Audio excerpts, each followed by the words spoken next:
دنی اسنا متعلقہ اتھارٹیز نے 8 افراد کو ہوم کوارنٹین کی شرائط کی خلاف ورزی کرنے پر حراست میں لینے کے بعد انہیں پبلک پراسیکیوشن کے حوالے کر دیا ہے۔ اس کے علاوہ اتھارٹیز نے 384 افراد کو بھی حراست میں لینے کے بعد پبلک پراسیکیوشن کے حوالے کر دیا ہے۔ ان لوگوں نے کورونا وائرس کے پھیلاؤ کو روکنے کے لیے حکومت کی جانب سے عائد کردہ پابندیوں کی خلاف ورزی کی تھی۔ ان میں سے 330 اشخاص نے پبلک پلیسز پر ماسک کے استعمال کو نظر انداز کیا، جبکہ 40 لوگوں نے سوشل ڈسٹینسنگ کی پابندی کی خلاف ورزی کی تھی۔ اسی طرح 6 افراد کو اسمارٹ فون میں اعتراض ایپ انسٹال نہ کرنے کی وجہ سے حراست میں لیا گیا ہے۔ نئی دہلی سے آمدہ رپورٹس کے مطابق کووڈ-19 وبا کی دوسری لہر کا بھارت پر تباہ کن اثر پڑ رہا ہے اور ہاسپٹلز میں آکسیجن کی فراہمی خطرناک حد تک کم ہو گئی ہے۔ چنانچہ کورونا وائرس کی تباہی سے بچنے کے لیے حکومت کو ملک بھر میں لاک ڈاؤن لگانے کے لیے بڑھتے ہوئے دباؤ کا سامنا ہے۔ نئے کیسز میں اضافہ اور ہلاکتوں کی بڑھتی ہوئی تعداد کے پیش نظر ماہرین نے خبردار کیا ہے کہ آنے والے ہفتے انتہائی خطرناک ثابت ہو سکتے ہیں۔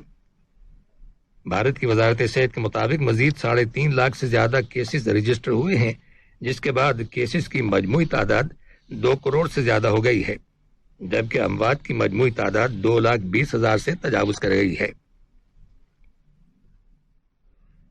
یہ خبریں ریڈیو قطر سے نشر کی جا رہی ہیں۔ فلسطین کی مضامین تحریک حماس کے مسلح ونگ نے مقبوضہ بیت المقدس میں اسرائیل کی جانب سے فلسطینیوں پر کیے جانے والے حملوں پر ایک وارننگ جاری کرتے ہوئے کہا ہے کہ اسرائیل کو اس کی بھاری قیمت ادا کرنا پڑے گی۔ مسلح ونگ قاسم بریگیڈ کے کمانڈر محمد دیف نے کل رات ایک تحریری بیان جاری کیا، جس میں کہا گیا ہے کہ اگر اسرائیل نے فلسطینیوں کے خلاف جارحانہ کارروائی کا سلسلہ فوری طور پر بند نہ کیا تو اسے اس کا خمیازہ بھگتنا پڑے گا۔ شام کے شمال مغربی علاقوں پر، جن میں بندرگاہی شہر لتاکیہ بھی شامل ہے، اسرائیلی فضائی حملوں کو شام کے فضائی دفاعی سسٹم کے ذریعے ناکام بنا دیا گیا ہے۔ شام کے سرکاری میڈیا کی رپورٹ کے مطابق ان حملوں میں صرف 1 شخص ہلاک اور 6 دیگر افراد زخمی ہوئے ہیں۔ ترکی کے صدر رجب طیب اردوان نے سعودی عرب کے فرمانروا خادم الحرمین شاہ سلمان بن عبدالعزیز کے ساتھ ٹیلی فون پر بات چیت کی ہے، جس کے دوران دونوں ملکوں کے تعلقات کو بہتر بنانے کے بارے میں تبادلہ خیال کیا گیا۔ 1 ماہ سے کم عرصے کے دوران دونوں لیڈروں کے مابین ٹیلی فون پر دوسری مرتبہ رابطہ ہوا ہے۔ ترکی کے صدر کے دفتر کے ترجمان کا کہنا ہے کہ ترکی سعودی عرب کے ساتھ تعلقات کو بہتر بنانے کے سلسلے میں کوششیں جاری رکھے ہوئے ہے۔ ترجمان نے اس توقع کا اظہار کیا ہے کہ دونوں ملکوں کے آپس کی کشیدگی اب ختم ہو جائے گی۔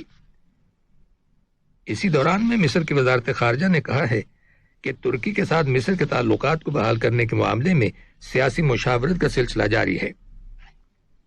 ترکی کے ذرائع ابلاغ کی رپورٹس کے مطابق ترکی کا ایک سرکاری وفد نائب وزیر خارجہ سادات اونل کی قیادت میں قاہرہ کے دورے پر جائے گا، جہاں دونوں ممالک کے تعلقات کی بحالی کے بارے میں بات چیت کی جائے گی۔ افغانستان سے غیر ملکی افواج کے انخلاء کی تیاریوں کے ساتھ ساتھ طالبان اور افغانستان کی سیکیورٹی فورسز کے درمیان جھڑپیں ہونے کی اطلاعات ملی ہیں۔ رپورٹس کے مطابق سرکاری فوج نے ہلمند صوبے میں بری اور فضائی حملوں میں 100 طالبان جنگجوؤں کو ہلاک کرنے کا دعویٰ کیا ہے، تاہم طالبان نے اس دعوے کو من گھڑت اور پروپیگنڈا قرار دیتے ہوئے مسترد کر دیا ہے۔ ایریٹریا کے صدر اسیاس افورکی سوڈان کے 2 روزہ دورے پر کل خرطوم پہنچ گئے، جہاں وہ اعلیٰ سوڈانی حکام کے ساتھ ملاقات کریں گے۔ سوڈان کے وزیر خارجہ عثمان صالح اور صدر کے مشیر یامین ان کے ہمراہ ہیں۔ ایریٹریا کی وزارت اطلاعات کے مطابق اسیاس افورکی اور سوڈان کے حکمران خود مختار کونسل کے سربراہ جنرل عبدالفتح البرہان کے درمیان ملاقات میں دونوں ملکوں کے مابین سیاسی، معاشی، معاشرتی، سیکیورٹی اور فوجی شعبوں میں تعاون کے سمجھوتے کو امپلیمنٹ کرنے کے بارے میں اتفاق رائے کا اظہار کیا گیا ہے۔ سامعین، دوحہ اور اس کے نواحی علاقوں میں عشاء کی اذان کا وقت ہو گیا ہے۔ آخر میں اہم خبروں کی سرخیاں ایک بار پھر سن لیجیے۔